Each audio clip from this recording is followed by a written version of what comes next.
आइए आपको सीधा लिए चलते हैं बिरला ऑडिटोरियम, जहां पर मुख्यमंत्री भजनलाल शर्मा संबोधित कर रहे हैं। 44 का संगठन है, 1944 में बना हुआ संगठन है, आजादी से पहले बना हुआ संगठन है। मेरे भाई और बहनों, मैं आपसे एक ही बात कहना चाहता हूं कि समाज का राष्ट्र के प्रति, आजादी की लड़ाई के प्रति हमारे लोगों का इतना बड़ा सहयोग रहा। आप लोगों ने, हमारे उन पूर्वजों ने आजादी की लड़ाई में बढ़ चढ़ के हिस्सा लेने वाले थे। मैं ऐसे उन सभी को भी प्रणाम करता हूं। यह समाज हमेशा समाज हित की, राष्ट्र हित की बात करता है। हमेशा आप लोगों ने समाज की और राष्ट्र की परवाह करते हुए आगे बढ़े हैं, और इसलिए मैं आप सभी को बधाई भी देता हूं, क्योंकि आप देख रहे हैं देश के यशस्वी प्रधानमंत्री नरेंद्र मोदी जी के नेतृत्व में देश का हर वर्ग, हर जाति, हर समाज उन्नति कर रहा है। यह मैं आपसे इसलिए कहना चाहता हूं, अगर 2014 के बाद देश के अंदर जो परिवर्तन आप देख रहे हैं, वो आप अपने आप में स्वयं महसूस कर रहे हो। 2014 के बाद का परिवर्तन, चाहे हमारी गरीब कल्याण की योजनाएं हो, चाहे हमारे प्रदेश का, देश का विकास हो, चाहे हमारा बढ़ता हुआ दुनिया में भारत का सम्मान हो, ये 2014 के बाद आप देख रहे हैं। और यही नहीं, देश के अंदर आतंकवादी आते थे, घटना करके चले जाते थे, यहां तक कि सैनिकों के सिर काट करके भी ले जाते थे। लेकिन मैं आपको इतना बताना चाहता हूं कि 3 घटना हुई है, आप उनको देख सकते हैं। चापुरी हो, पुलवामा हो, या 22 अप्रैल को पहलगाम की घटना हो। मेरे भाई और बहनों, हमारे देश की सेना ने अंदर घुस के मारने का काम किया, अंदर घुस के मारने का काम किया। और आपने देखा होगा 22 तारीख पहलगाम की घटना हुई। हमारे देश के यशस्वी प्रधानमंत्री नरेंद्र मोदी जी ने कहा कि निश्चित रूप से इसका बदला लेंगे, और ऑपरेशन सिंदूर, क्योंकि जिन माता बहनों की मांग उजाड़ने का काम किया था, उनको सबक सिखाने का काम भी किया, और उसका नाम भी, क्योंकि ये सिंदूर हमारी माता बहनों, हमारी संस्कृति, हमारे विचार का प्रतीक है। ये हमारी माता बहनों का सम्मान है, और उस सम्मान के लिए ऑपरेशन सिंदूर नाम रखा। और 6 और 7 तारीख की रात को उन ठिकाने, जो आतंकवादी ठिकाने थे, सीधा उन पर हमारे देश की सेना ने और देश के वैज्ञानिकों ने उस पर पूरी तरह से आतंकवादी अड्डों को समाप्त कर दिया, और उन आतताइयों को और आतंकियों को सबक सिखाने का काम हमारी देश की सेना ने किया।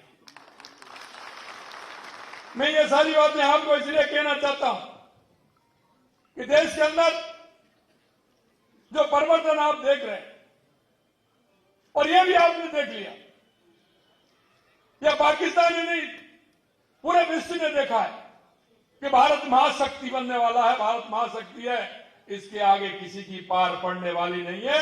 ये हमारी सेना ने और हमारे वैज्ञानिकों ने बता दिया। मेरे भाइयों, इस देश को बनाने में रैगर समाज का बहुत बड़ा योगदान है, क्योंकि हमारे आत्माराम लक्ष्य जैसे संतों का मार्गदर्शन हर समय मिला है, और उन्होंने देश की संस्कृति और देश के विचार के लिए उन्होंने काम किया है। और इसलिए मैं आपसे कहना चाहता हूं कि आप देख सकते हैं, बाबा साहब भीमराव अम्बेडकर जी ने जिस समतामूलक और शिक्षित समाज की परिकल्पना की थी, उसे माननीय मोदी जी ने साकार करने का काम किया है। पहले सिर्फ गरीबी हटाओ के नारे लगते थे, लेकिन 2014 के बाद जितनी गरीब कल्याण की योजनाएं आई हैं, आप देख सकते हैं, उनके बारे में भी मैं आपको थोड़ा सा बताऊंगा। और मैं इतना भी कहना चाहता हूं, इस पावन अवसर पर भारत मां के महान सपूत, संविधान निर्माता भारत रत्न बाबा साहब को भी मैं नमन करता हूं कि उन्होंने हमारे संविधान का निर्माण किया। साथियों, इस देश और प्रदेश में ही नहीं, बाबा साहब को दुनिया भर में बहुत आदर से देखा जाता है। पिछले साल राजस्थान के लिए निवेश यात्रा के लिए मुझे लंदन जाने का मौका मिला। मैंने उनका किंग हेनरी रोड स्थित ऐतिहासिक अंबेडकर हाउस का दौरा किया। निश्चित रूप से मैं अभिभूत हुआ। देश के यशस्वी प्रधानमंत्री नरेंद्र मोदी जी ने उसका नया रूप देकर के उसको बनाया। बाबा साहब की स्मृति में यह स्थान बाबा साहब डॉक्टर भीमराव अम्बेडकर से जुड़ी अमूल्य स्मृतियां, उनके जीवन के महत्वपूर्ण प्रसंगों और उनके द्वारा किए गए अद्भुत कार्यों का साक्षी है। जब मैं वहां गया तो मैंने देखा कि जिस तरह से बाबा साहब का एक एक जो कमरा था उसमें वो पढ़ते थे, जिसमें विश्राम करते थे, वो था रेलवे लाइन के बिल्कुल बगल में पीछे वृक्ष था। वहां जब जो लोग थे उनसे जब मैंने पूछा तो उन्होंने बताया कि बाबा साहब यहाँ जब ट्रेन आती थी इस वृक्ष के नीचे एक टेबल लगी हुई थी, उस टेबल पर बैठते थे और जब वो ट्रेन से जाते थे और ट्रेन से आते थे वो बाहर इसलिए बैठते थे जैसे ही ट्रेन आती थी पैदल चल करके स्टेशन पास में था वहां जाते थे। अगर उस स्थान को देखेंगे उसमें से अलग ही खुशबू आती है, एक संदेश देने वाला स्थान। इसलिए मैं कहना चाहता हूं दुनिया आज भी उनके अर्थशास्त्र, सामाजिक दर्शन और कानून का ज्ञान लोहा मानती है। उन्हें इसीलिए तो सिंबल ऑफ नॉलेज कहा जाता है। उन्होंने दुनिया का सबसे बड़ा संविधान देकर भारत को सबसे बड़ा लोकतंत्र बनाया। संविधान के प्रारूप समिति के अध्यक्ष के रूप में संविधान निर्माण में अमूल्य योगदान की वजह से हम उन्हें भारतीय संविधान के निर्माता के रूप में भी याद करते हैं। उन्होंने महिला सशक्तिकरण, श्रम सुधार जैसे हर क्षेत्र में उन्होंने महत्वपूर्ण योगदान दिया। लेकिन आजादी के बाद एक लंबे अरसे तक उन्हें सम्मान नहीं मिल पाया जो उन्हें मिलना चाहिए था। मित्रों, मैं कहना चाहता हूं जिन लोगों ने बाबा साहब के साथ 4 दशक तक उनको कोई सम्मान नहीं मिला, जब केंद्र में भारतीय जनता पार्टी नीति सरकार आई तो बाबा साहब को भारत रत्न मिला, भारत रत्न मिला। क्योंकि वो लोग तो बाबा साहब की उस विरासत को मिटाना चाहते थे। चुनाव भी नहीं लड़ने दिया, टिकट भी नहीं दिया। अगर निर्दलीय चुनाव लड़ा तो उनको हराने का काम जिन लोगों ने किया वो आपको पता है। ये दुखद है कि जब डॉक्टर बाबा साहब अम्बेडकर जीवित थे तब तक उन्हें कोई सम्मान नहीं दिया गया।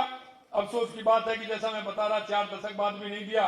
हमारी आने वाले पीढ़ी इस महापुरुष के कार्यों में जाने और उनके विचारों को समझे, इसके लिए हमारे यशस्वी प्रधानमंत्री नरेंद्र मोदी की पहल पर ही बाबा साहब अम्बेडकर के जीवन से जुड़े 5 महत्वपूर्ण स्थानों को पंच तीर्थ के रूप में विकसित करने का काम किया है।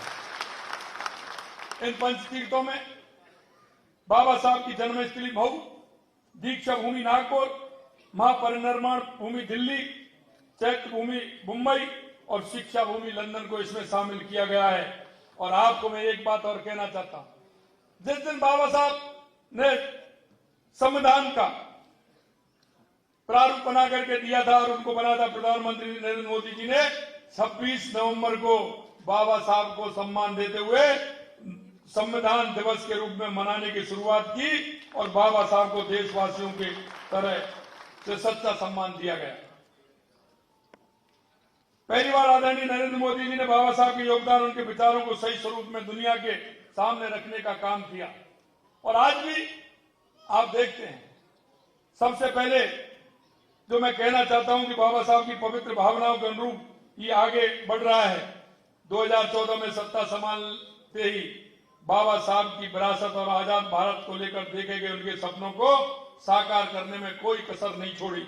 गरीब, वंचित, महिला उत्थान के लिए लगातार वो काम कर रहे हैं। बाबा साहब ने लिखा है कि इन चारों का उत्थान होगा तो हमारे देश का उत्थान होगा, हमारे प्रदेश का उत्थान होगा। उसमें उन्होंने कहा है कि हमारी महिला का उत्थान होगा तो हमारे देश का, प्रदेश का उत्थान होगा। हमारे युवा का उत्थान होगा तो हमारे देश और प्रदेश का उत्थान होगा। हमारे किसान का उत्थान होगा तो हमारे देश और प्रदेश का उत्थान होगा। अगर हमारे गरीब का उत्थान होगा तो हमारे देश और प्रदेश का उत्थान होगा। इसलिए मैं कहना चाहता हूं कि हमने 4 जातियों में देश के यशस्वी प्रधानमंत्री नरेंद्र मोदी जी ने, तो बाबा साहब ने कहा है, उसको प्रारूप देने का काम किया है। इसलिए मैं आज आपसे इतना ही कहना चाहता हूं कि चाहे हमारी राजस्थान की सरकार हो या हमारी केंद्र की सरकार हो, हम युवा, महिला, किसान, मजदूर, गरीब, उनको लेकर के हम काम कर रहे हैं। और मैं ये भी आपको कहना चाहता हूं कि लगातार हमने जिस तरह की योजना बनाई है, चाहे हमारी पेंशन योजना हो, चाहे हमारी पालनहार योजना हो, ज्यादा मैं करूंगा तो समय ज्यादा लगेगा। और आपने देखा होगा पहली बार विमुक्त घुमंतु और घुमंतु समुदाय के कल्याण के लिए दादू दयाल घुमंतु सशक्तिकरण योजना का काम किया, जिसके लिए 60 करोड़ रुपए तो उनके खर्च किए, लेकिन उनको लगभग 26,000 लोगों को पट्टे देने का काम, जिनके पास कोई स्थान नहीं था रहने के लिए, ये भी हमारी राजस्थान की सरकार ने किया। कहीं उनको रहने के लिए स्थान नहीं था, वो अपना मकान नहीं बना सकते, वो इधर उधर घूमते थे। इसलिए मैं ये भी कहना चाहता हूं, डॉक्टर भीमराव अम्बेडकर विधि विश्वविद्यालय जयपुर के तहत Ambedkar institute of constitutional studies research की शुरुआत भी हमने की गई है। हमारी सरकार द्वारा प्रदेश में अनुसूचित जाति, अनुसूचित जनजाति, ओबीसी, कमजोर वर्ग, दिव्यांगों को संबल देने का काम भी हमने किया है। मैं आपको इतना ही कहना चाहता हूं, बाबा साहब भीमराव अम्बेडकर के पंचतीर्थ भ्रमण यात्रा का भी हमने कार्यक्रम बनाया है, जिसमें जाकर के उनके देश में जो हमारे स्थान है उनको जाकर के देख सकते हैं और उनसे जुड़ सकते हैं। अंत में मैं इतना कहना चाहता हूं, अखिल भारतीय रैगर महासभा ने कुछ मांग मेरे सामने रखी।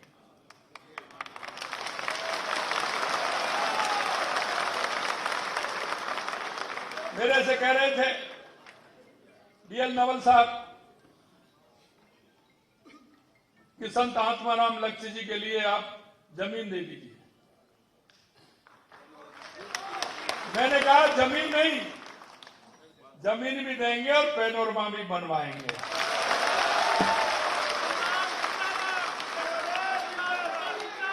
क्योंकि हमारे ऐसे संत जिन्होंने इस देश की संस्कृति, देश की विरासत, हमारी सनातन विचार को लेकर के उन्होंने काम किया है। मैं ऐसे संत आत्माराम जी लक्ष्य जी को प्रणाम करता हूं, नमन करता हूं। उनका संदेश सभी जगह जाए, इसके लिए पैनोरमा बनवाया जाएगा।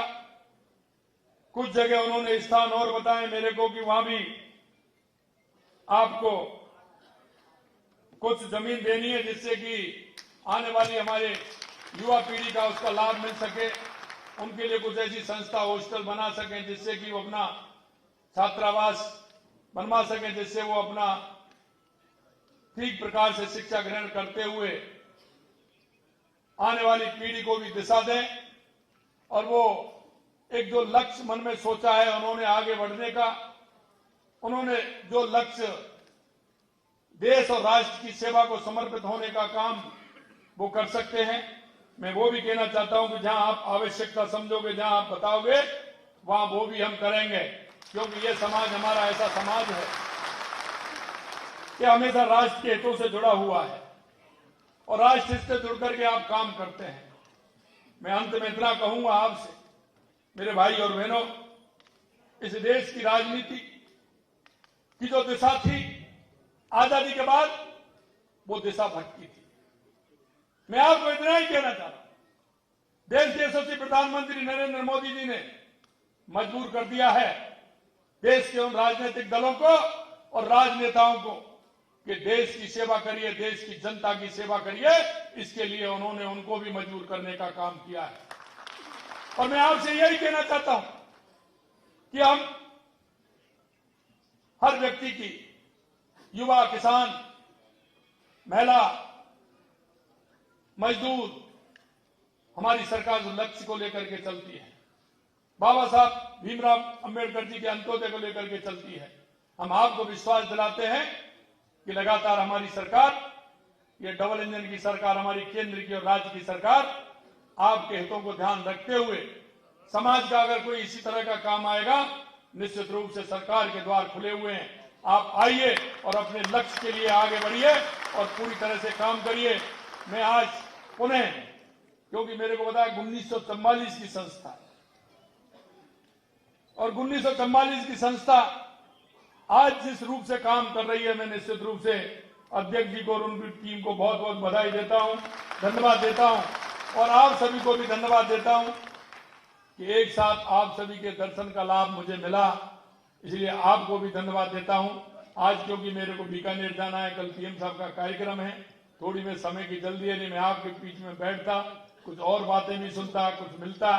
कई लोग मेरे देख रहा हूं मैं, कुछ परिचित हैं, मित्र हैं, भाई हैं, बहन हैं। मेरे को थोड़ा सा समय का अभाव है, इसलिए मैं इतना ही कहना चाहूंगा कि हमेशा सरकार के द्वार आपके लिए खुले हुए हैं। आइए और हम सब मिलकर के हमारे राजस्थान को कैसे आगे बढ़ा सकते हैं, हमारे देश को कैसे आगे बढ़ा सकते हैं, बाबा साहब भीमराव अम्बेडकर के रास्ते पर चल करके हम दुनिया में हमारे भारत को एक मजबूत भारत और विकसित भारत, उत्कृष्ट भारत बनाने में, उत्कृष्ट राजस्थान बनाने में हम सबका योगदान हो। इसी आशा और विश्वास के साथ आप सभी को पुनः धन्यवाद। जय हिंद, जय भारत, जय राजस्थान।